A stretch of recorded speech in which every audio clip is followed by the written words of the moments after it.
week's Safety Toolbox talk is on a phrase, can you recognize a safety hazard? When you arrive on a project and it's up and running and you get out of your vehicle and you're looking across this plot of land and we've got steel erection going up, we've got excavations being cut, concrete trucks backing in, bomber trucks going out, tradesmen working throughout. There's a lot of things to take into consideration.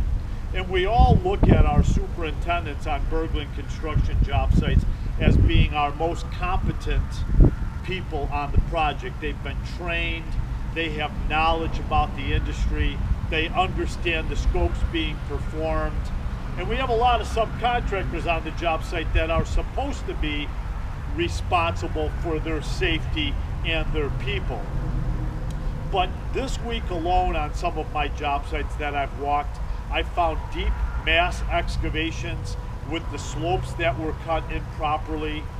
I found tradesmen using a scissors lift on uneven terrain and they weren't using the outriggers, so the further that they went up to egress the roof pan decking, the scissors lift kind of came up at an angle away from the roof and they literally had to step out 30 inches in order to get onto the roof.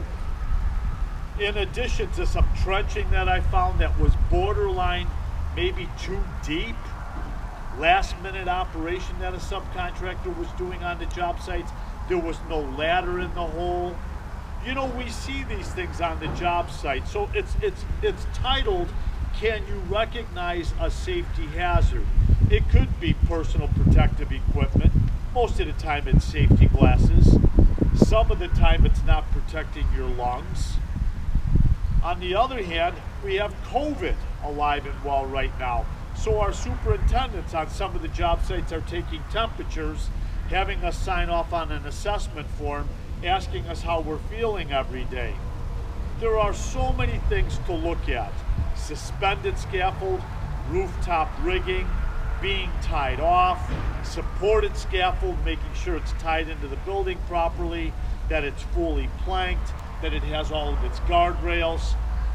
There are so many different aspects of safety on our construction job sites that sometimes it's asking a little bit too much for only our superintendent to step up to the plate and identify an unsafe behavior, an unsafe act, a potential good catch where you see that maybe your step into a new structure is over 19 inches and there's rebar sticking out of that concrete slab and it's a potential trip hazard.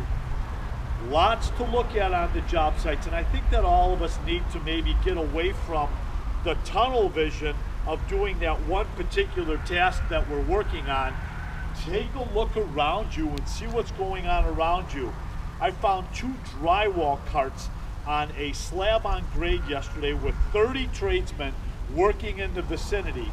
Each one of them drywall carts had 17 sheets of 12-foot board on it.